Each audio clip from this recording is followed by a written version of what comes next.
Hey lovelies, welcome to cooking series. இதில் நம்ம கத்திரிக்காய் கொஸ்து எப்படி பண்ணுறதுன்னு பார்க்க போகிறோம். இதுக்கு ஃபஸ்ட்டு ஒரு பேன் எடுத்துக்கிட்டு மல்லி, கடலைப்பருப்பு இது எல்லாமே ஒரு ஸ்பூன் தான் நான் சொல்கிறது எல்லாமே. நெக்ஸ்ட்டு வந்து உளுத்தம்பருப்பு, சீரகம், மிளகு, வெந்தயம் எல்லாமே வந்து 1 ஸ்பூன். பட் வெந்தயம் மட்டும் நம்ம 1/4 ஸ்பூன் எடுத்துக்கணும், ஏன்னா கசப்பு ரொம்ப அதிகமாகிடும். அதனால் தென் ஒரு 8 வரமிளகா போட்டு நல்லா ப்ரௌன் ஆக்கிற வரையும் நல்லா வதக்கிக்கணும். தென் வந்து இதை ஒரு ஓரமாக ஆற வச்சு அதை வந்து ஒரு பொடி பண்ணி எடுத்துக்கணும், ஒரு பவுடர் பண்ணி தனியாக வச்சுக்கணும்.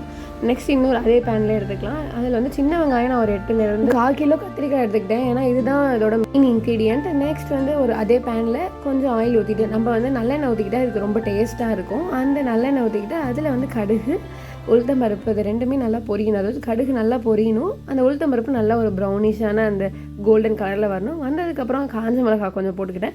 நான் ஃபஸ்ட்டே போட மாட்டேன், ஏன்னா அது ரொம்ப ப்ரௌன் ஆகிடும் அப்படின்ட்டு. நெக்ஸ்ட் வந்து அதில் ஒரு 4 பல் பூண்டு, ஓகேவா, நான் பெரிய பூண்டுங்கிறதுனால 2ஆக கட் பண்ணிக்கிட்டேன், 4 பல் பூண்டு.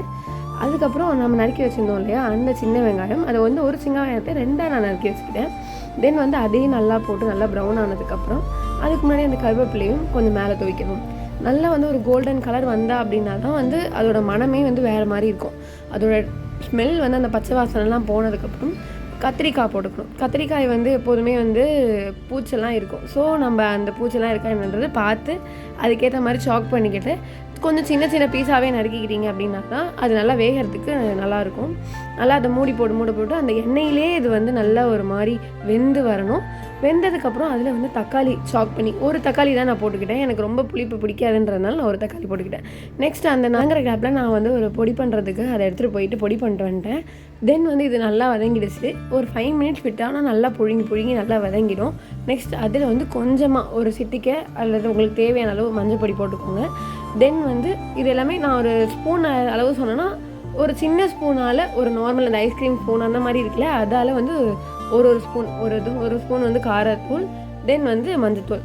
நெக்ஸ்ட் வந்து அதை போட்டதுக்கப்புறம் நம்ம பவுட்ரு பண்ணி வச்சதையும் சேர்த்து பவுட்ரு பண்ணிக்கலாம். உங்களுக்கு ரொம்ப ஃப்ளேவராக வேணும்னா ஃபுல் அதையும் போட்டுடலாம். இல்லை எனக்கு ஃப்ளேவர் வேண்டாம் அப்படின்னா அதுக்கு ஒரு ஹாஃப் போட்டால் போதும்.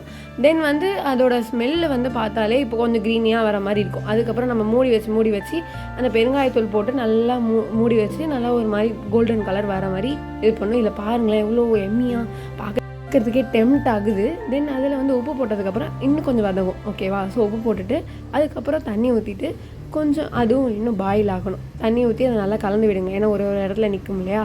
ஸோ நல்லா கலந்து விட்டோன்னே அதுக்கப்புறம் மூடி போட்டிங்கன்னா கொஞ்சம் கொதி வரும். ஒரு கொதி வந்ததுக்கப்புறம் அந்த புளி தண்ணி கொஞ்சமாக ஒரு சின்ன லெமன் அளவுக்கு எடுத்துக்கிட்டு அதையும் நல்லா கரைச்சி அந்த புளி தண்ணி ஊற்றிட்டு ஒரு 5 மினிட்ஸ் அதை கொதிக்க விடுங்க. 3 to 5 மினிட்ஸ் கொதிச்சதுக்கப்புறம், ஏன்னா புளி ஊற்றினா ரொம்ப கொதிக்க வேண்டாம், அது வந்து ஒரு மாதிரி ஃப்ளேவரி ஆகிடும், புளிக்காய்ச்ச ஃப்ளேவரியாக. ஸோ அது வந்து 3 மினிட்ஸ் மட்டும் கொதிச்சா போதும். தென் வந்து அந்த கொத்தமல்லி போட்டுட்டு நான் வந்து ஆஃப் பண்ணதுக்கப்புறம் தான் ஜாக்கரி போடுவேன் எதாக இருந்தாலும். ஸோ நான் அடுப்பை ஆஃப் பண்ணிவிட்டு ஜாக்கரி போட்டுட்டு லைட்டாக கலந்தேன்.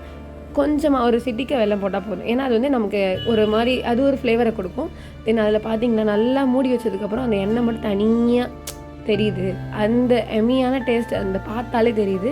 அந்த இட்லி மேலே அந்த எம்மியாக அதை ஊற்றி சாப்பிடும்போது இருக்கிற அதுதான் ஹெவன் அப்படின்ற மாதிரி இருக்கும், சொர்க்கம் மாதிரி இருக்கும். தென் தரமாக இருந்துச்சு. இதை நீங்கள் 1 வீக் வரையும் வச்சு சாப்பிடலாம்.